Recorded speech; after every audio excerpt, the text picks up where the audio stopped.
আসসালামু আলাইকুম। আমি মোস্তফা তুম্মে নুরুন নাহার, সহকারী শিক্ষক ক্রীড়া, বহরবাড়িয়া মাধ্যমিক বিদ্যালয়, মিরপুর, কুষ্টিয়া। আমি আমার অনলাইন ক্লাসে কাছের ও দূরের সকল শিক্ষার্থীদের স্বাগত জানাচ্ছি। প্রিয় শিক্ষার্থীরা, কেমন আছো তোমরা? আশা করি বাসার সবাই কিন্তু ভালো আছো, আমিও ভালো আছি। এই করোনাকালীন সময়ে আমাদের যে এই অনলাইনে শিক্ষার যে ব্যবস্থা চালু হয়েছে সরকার কর্তৃক, দীর্ঘদিন আমরা প্রতিষ্ঠান থেকে বিচ্ছিন্ন হয়ে আছি। আশা করি তোমাদের এই অনলাইন ক্লাসে তোমরা উপকৃত হবে। তো এসো শিক্ষার্থীবৃন্দ, আমরা আজকে আমাদের পাঠে যাই। আজকে আমি তোমাদের সামনে যেই বিষয়টি উপস্থাপন করছি সেটা হচ্ছে বাংলাদেশের ইতিহাস ও বিশ্ব সভ্যতা, নবম দশম শ্রেণী। বাংলাদেশের ইতিহাস ও বিশ্ব সভ্যতা নবম দশম শ্রেণীর দ্বিতীয় অধ্যায়। আমি এর আগেও তোমাদের দ্বিতীয় অধ্যায়ে আলোচনা করেছি। আমরা দ্বিতীয় অধ্যায়ে যেটা পাচ্ছি সেটা হচ্ছে বেশ কিছু উল্লেখযোগ্য সভ্যতার আলোচনা আছে। আমরা গত দিনে দুটো সভ্যতা পড়েছি দুই ক্লাসে। একটা ছিল মিশরীয় সভ্যতা, আর একটা ছিল সিন্ধু সভ্যতা। আজকে তোমাদের সামনে যে সভ্যতা আলোচনা করব সেই সভ্যতা হচ্ছে যে গ্রিক সভ্যতা তোমাদের সামনে আলোচনা করব। সেই গ্রিক সভ্যতা, আমরা ইতিহাস মানেই প্রাচীন কালের সত্য এবং চমৎকার অনেক কাহিনী, চমৎকার সব কাহিনী, যে কাহিনী শুনলে তোমাদের অবশ্যই ভালো লাগবে। আমরা সেই কাহিনী আজকে আলোচনা করব। যে দেশের কাহিনী আলোচনা করব সেটা হচ্ছে গ্রিক সভ্যতা। প্রথমে পটভূমি। গ্রিক সভ্যতার পটভূমি হচ্ছে যে গ্রিসের মহাকবি ইলিয়ড ও ওডিসি মহাকাব্য দুটিতে যে চমকপ্রদ কাহিনী আছে, সেই কাহিনী মানে মহাকাব্যের ভেতরেই লুকিয়ে থাকা সত্যকে খুঁজে বের করার জন্য অদম্য ইচ্ছায় উৎসাহিত হয়ে ওঠে প্রত্নতাত্ত্বিকবিদরা। আর 19 শতকের শেষে হোমারের কাহিনী আর কবিতায় তা সীমাবদ্ধ না থেকে সেটা বেরিয়ে আসে এর সঠিক ইতিহাস। এই ইতিহাসে ইজিয়ান সাগরের দ্বীপপুঞ্জ এবং এশিয়া মাইনরের পশ্চিম উপকূলে আবিষ্কৃত হয়। আর এই আবিষ্কৃত হয় উন্নত এক প্রাচীন নগর সভ্যতা। আর সেই সভ্যতার সন্ধান মেলে মহাকাব্য ট্রয় নগরী সহ 100 নগরীর ধ্বংসস্তূপের। এগুলা বের হয়ে আসে সত্যতা উদ্ঘাটন করতে গিয়ে। আর যাকে বলা হয় ইজিয়ান সভ্যতা বা প্রাক ক্লাসিক্যাল গ্রিক সভ্যতা। এই সভ্যতাকে গ্রিক সভ্যতা, আর এই সভ্যতাকে আবার দুই ভাগে ভাগ করা হয়, যেমন মিলিয়ন সভ্যতা এবং মাইলিসীয় বা ইজিয়ান সভ্যতা। এখন মিলিয়ন সভ্যতা দুই ভাগে ভাগ করা হয়, মিলিয়ন সভ্যতা আর মাইলিসীয় বা এডিয়ান সভ্যতা। এখন আমি মিলিয়ন সভ্যতাটা বলছি তোমাদের সামনে। মিলিয়ন সভ্যতাটা হচ্ছে যে ক্রিট দ্বীপে যে সভ্যতার উদ্ভব এর স্থায়িত্ব ধরা হয়েছে যে খ্রিস্টপূর্ব 3000 থেকে 1400 অব্দ পর্যন্ত এর হচ্ছে স্থায়িত্ব, এই সভ্যতার স্থায়িত্ব। আর দ্বিতীয়টি হচ্ছে মাইলিসীয় বা এডিয়ান সভ্যতা। এই সভ্যতাটা আবার গ্রিসের মূল ভূখণ্ডে গ্রিসের মূল ভূখণ্ডে দক্ষিণ অঞ্চলে অবস্থিত মাইসিনি নগর নামে এর নামকরণ করা হয়।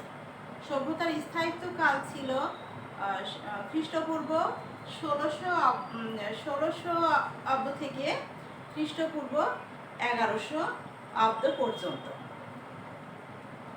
আর ধারণা করা হয় যে বন্যা অথবা বিদেশিদের আক্রমণের ফলে এই সভ্যতার অবসান ঘটে।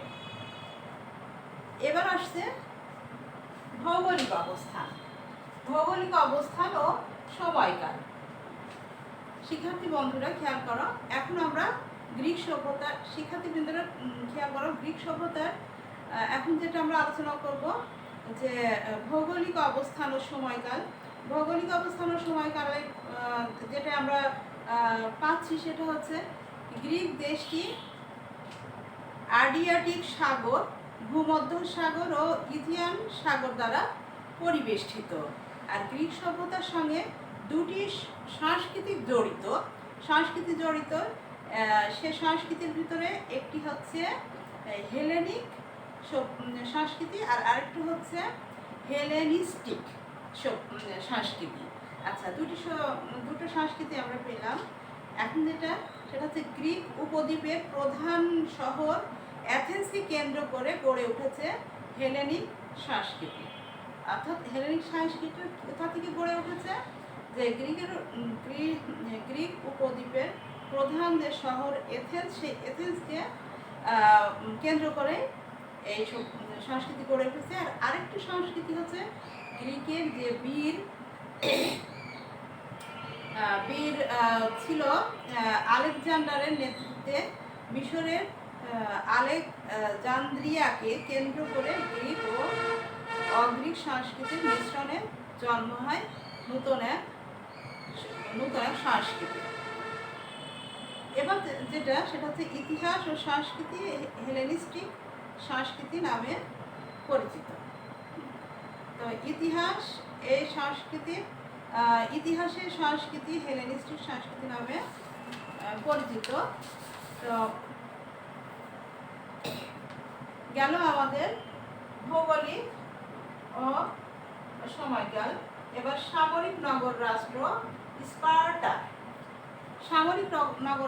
স্পার্টার। এই স্পার্টারে যে প্রাচীন গ্রিসে যে অসংখ্য নগর রাষ্ট্র গড়ে উঠেছিল তার একটা ছিল স্পার্টার। এই নগর রাষ্ট্রের অবস্থান ছিল দক্ষিণ গ্রিসের পেলোপনেসাস নামক অঞ্চলে। তো এই অঞ্চলে অন্যান্য নগর রাষ্ট্র থেকে স্পার্টার আলাদা ছিল। আর স্পার্টারদের প্রকৃতি বিশ্লেষণ করলে দেখা যায় সমরতন্ত্র দ্বারা তারা প্রভাবিত ছিল। তারা কি দ্বারা প্রভাবিত ছিল? সমরতন্ত্র দ্বারা। আর মানুষের মানবিক উন্নতির দিকে নজর না দিয়ে কিসের দিকে নজর দেয়নি? তারা মানবিক উন্নতির দিকে নজর না দিয়ে সামরিক শক্তি সঞ্চয়ের দিকে তাদের দৃষ্টি ছিল বেশি।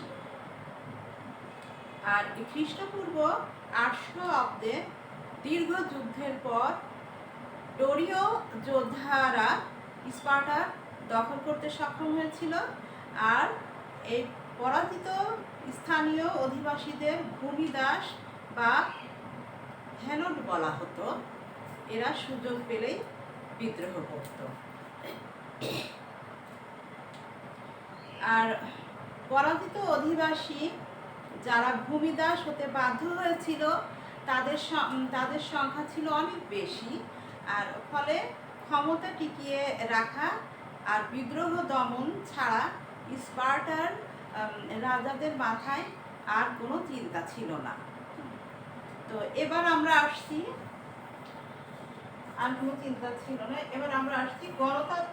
গণতান্ত্রিক নগর রাষ্ট্র এথেন্স। তো প্রিয় শিক্ষার্থীরা দেখো, এখন আমরা যেটা পড়তে যাচ্ছি গণতান্ত্রিক নগর রাষ্ট্র এথেন্স। তো প্রাচীন গ্রিসে প্রথম গণতন্ত্রের সূচনা হয় এথেন্সে। প্রাচীন গ্রিকে প্রথম গণতন্ত্রের সূচনা হয় এথেন্সে। তবে প্রথম দিকে এথেন্স ছিল রাজতন্ত্র। প্রথমে এথেন্স ছিল রাজতন্ত্র, আর খ্রিস্টপূর্ব 7ম শতকে রাজতন্ত্রের পরিবর্তে এক ধরনের অভিজাততন্ত্র প্রতিষ্ঠিত হয়। এটি কবে প্রতিষ্ঠিত হয়? খ্রিস্টপূর্ব 7ম শতকে। ক্ষমতা চলে আসে অভিজাতদের হাতে, অর্থাৎ সে সময়ে এথেন্সে যারা অভিজাত শ্রেণীর অধিবাসীরা ছিল, ক্ষমতা তাদের হাতে চলে আসে।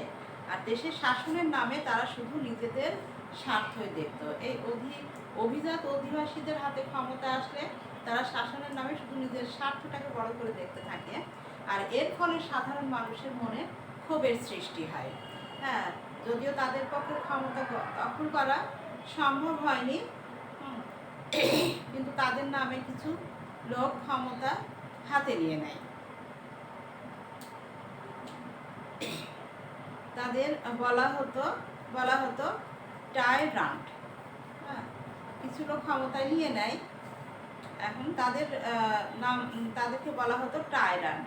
জনগণের মধ্যে অসন্তোষ ও বঞ্চিত কৃষকদের মধ্যে বিদ্রোহের সম্ভাবনা দেখা দেয়, আর তার ফলে খ্রিস্টপূর্ব 7ম অব্দের মাঝামাঝি সময়ে রাষ্ট্র ব্যবস্থার এক পরিবর্তন আসে। আর আগে অভিজাত পরিবারের সন্তান অভিজাত বলেই গণ্য হতো। সেই সময় অভিজাত পরিবারের সন্তানদের অভিজাত বলে গণ্য করা হতো বা অভিহিত করা হতো। আর এখন অর্থের মানদণ্ডে অভিজাত হিসাবে স্বীকৃতি দেওয়া হতো। আর আরো যা কিছু আছে, যে তিনি দেশে মারাত্মক সংকটের সময় সব শ্রেণীর সর্বসম্মতভাবে কয়েকজনকে সংস্কারের জন্য আহ্বান জানানো হয়। আর তাদের মধ্যে সবচেয়ে খ্যাতিমান ছিলেন অভিজাত বংশের জন্ম নেওয়া সোলন। আর তিনি কিছু নতুন আইন প্রণয়ন করেন এবং গ্রিক আইনের কঠোরতা হ্রাস করেন। গ্রিক আইনের যে কঠোরতা ছিল সেই কঠোরতাকে কমিয়ে ফেলেন এই সোলন। তিনি ঋণ থেকে কৃষকদের মুক্ত করার জন্য আইন পাশ করেন, আর তার সময় অনেক অর্থনৈতিক সংস্কারও করা হয় এই সোলনের সময়। আর সোলনের পরে জনগণের কল্যাণের জন্য তাদের অধিকার দেওয়ার জন্য এগিয়ে আসে পিসিস্ট্রেটাস। জনগণের কল্যাণের জন্য এগিয়ে আসেন, আর তার জনগণের কল্যাণের জন্য অনেক আইন পাশ করেন। তবে চূড়ান্ত গণতন্ত্র প্রতিষ্ঠা হয় পেরিক্লিসের সময়। চূড়ান্তভাবে গণতন্ত্র প্রতিষ্ঠিত হয় কার সময়? পেরিক্লিসের সময়।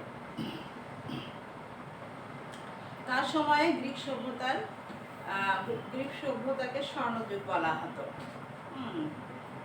460 খ্রিস্টপূর্বাব্দে ক্ষমতায় এসে তিনি 30 বছর রাজত্ব করেন।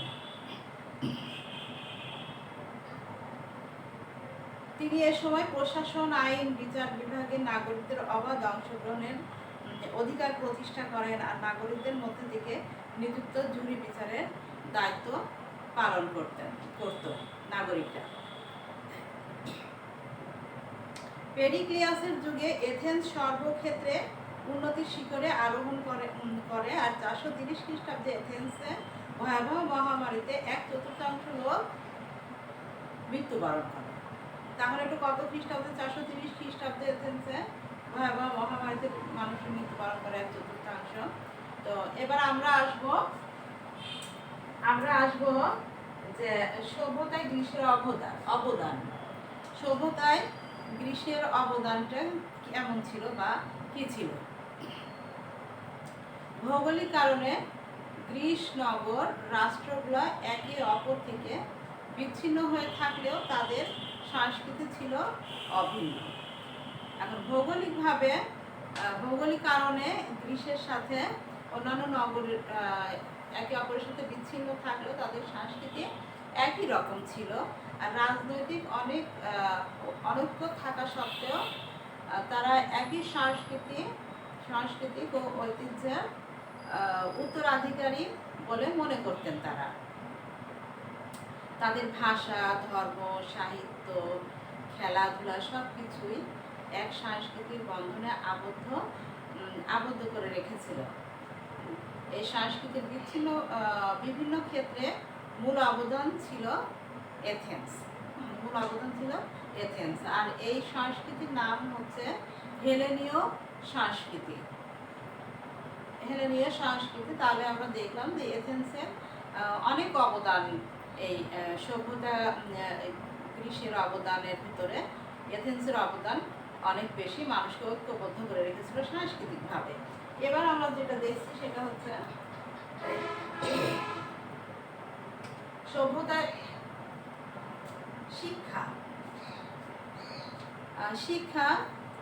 শিক্ষা সম্পর্কে গ্রিক জ্ঞানী গুণীরা বিভিন্ন ধারণা পোষণ করতেন। তারা নৈতিক ও ধর্মীয় শিক্ষার প্রতি গুরুত্ব দিয়েছেন। ধর্মীয় ও নৈতিক শিক্ষার প্রতি গুরুত্ব দিয়েছেন জ্ঞানী গুণীরা। আর তাদের কেউ কেউ মনে করতেন যে সুশিক্ষিত নাগরিকের হাতে শাসনভার দেওয়া উচিত। আর সরকারের চাহিদা ও লক্ষ্য অনুযায়ী শিক্ষা ব্যবস্থা থাকা উচিত। আর শিক্ষার মূল উদ্দেশ্য ছিল আনুগত্য ও শৃঙ্খলা শিক্ষা দেওয়া। আর স্বাধীন গ্রিসবাসীর ছেলেরা 7 বছর বয়স থেকে পাঠশালায় যাওয়া আসা করত। আর ধনী ব্যক্তিদের ছেলেদের 18 বছর পর্যন্ত লেখাপড়া করতে হতো। কারিগর আর কৃষকদের ছেলেরা প্রাথমিক শিক্ষা পেত।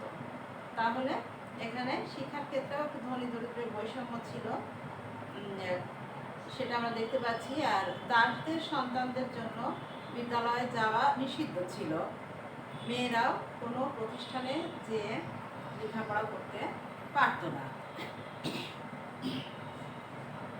এবার আমরা যেটা পাচ্ছি সাহিত্য। গ্রিকের সাহিত্যটা কেমন ছিল? সাহিত্যের ক্ষেত্রে যে প্রাচীন গ্রিসের সৃষ্টি আজও মানব সমাজের মূল্যবান সম্পদ।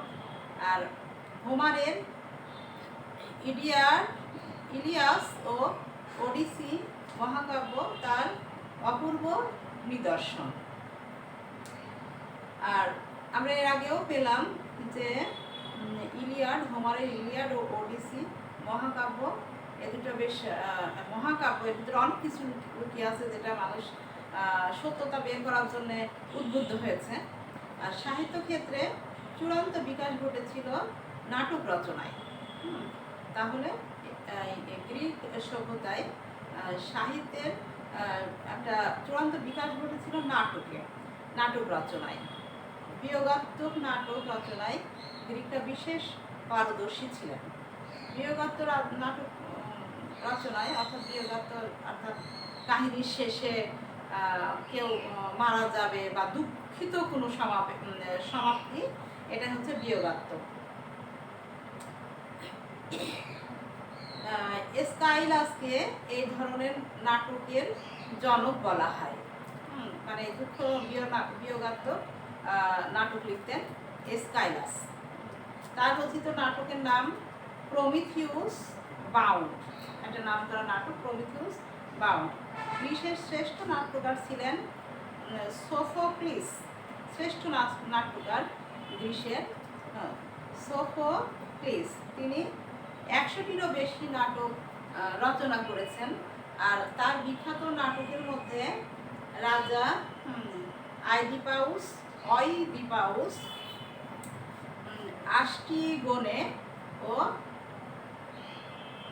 আস্তিগোনে ও ইলেকট্রা অন্যতম।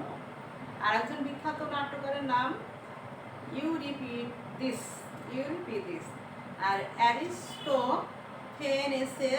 অ্যারিস্টোফেনেসের মিলনাত্মক ও ব্যঙ্গ রচনায় বিশেষ খ্যাতি ছিল।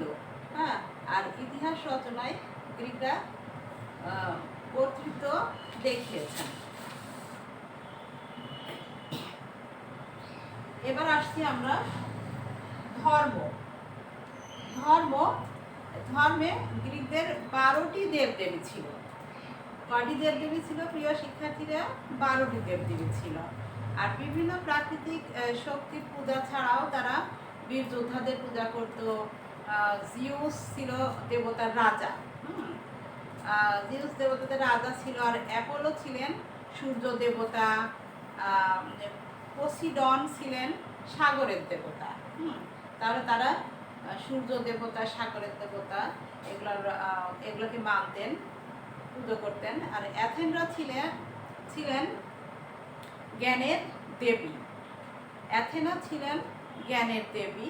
আর 12 জনের মধ্যে এই 4 জন ছিলেন শ্রেষ্ঠ। আর রাষ্ট্রের নির্দেশে পুরোহিতরা ধর্মীয় দায়িত্ব পালন করতেন। এবার আসছি আমরা দর্শনে আসছি। দর্শনে যেটা যে দার্শনিক চিন্তার ক্ষেত্রে গ্রীসের অভূতপূর্ব উন্নতি হয়েছিল। আর পৃথিবী কিভাবে সৃষ্টি হয়েছিল, প্রতিদিন কিভাবে পরিবর্তন ঘটছে, সব ভাবতে গিয়ে গ্রীসে দর্শন চর্চার সূত্রপাত হয়।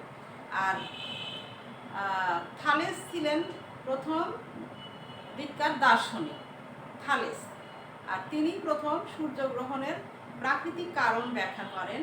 আর এরপর গ্রীসে যুক্তিবাদী দার্শনিকের আবির্ভাব ঘটে। আর এদের বলা হতো সফিস্ট। আর এরা বিশ্বাস করতেন যে চূড়ান্ত সত্য বলে কিছু নেই। কিন্তু এদিকে আবার প্যারিক্লিস এদের অনুসারী ছিলেন।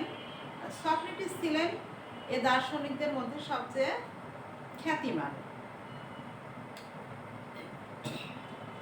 এবার আসছে বিজ্ঞান। গ্রীসের সভ্যতায় বিজ্ঞানীদের কতটুকু অবদান ছিল, কিভাবে বিকাশ ঘটেছে। তো বিজ্ঞানীরা যে গ্রিকরা প্রথম বিজ্ঞান চর্চার সূত্রপাত করেন খ্রিস্টপূর্ব 600 অব্দে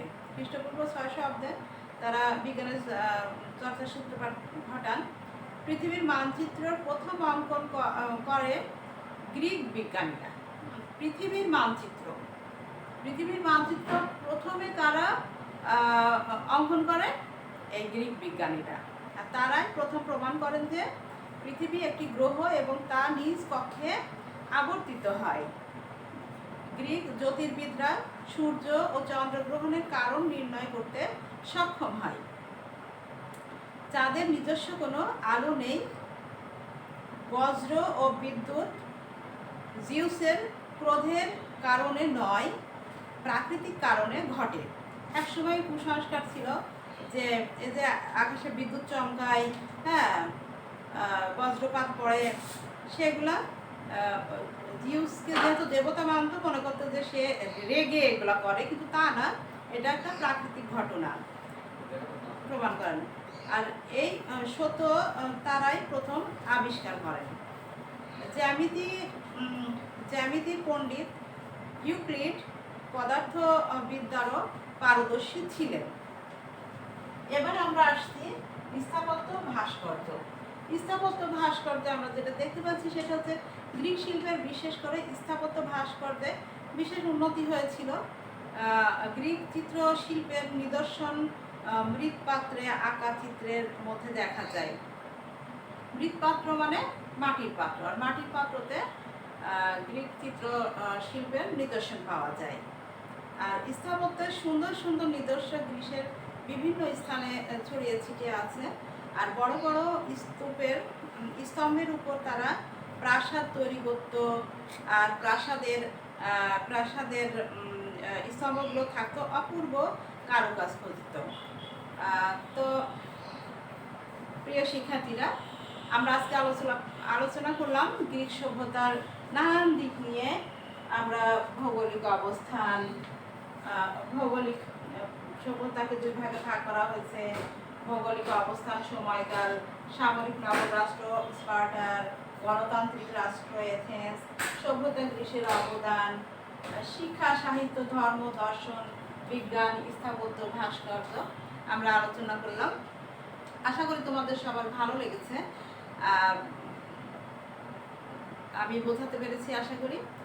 তো তোমরা অবশ্যই বাসায় বইয়ে আবার এগুলা পড়বা, দেখবা ভালো লাগবে। সুন্দর সুন্দর প্রাচীন কালের সব আবিষ্কার আমরা এখানে দেখতে পাচ্ছি গ্রীসের। আর গ্রীসের এইসব আবিষ্কারের ভিতরে সবচেয়ে বেশি অবদান রেখেছে এথেন্স।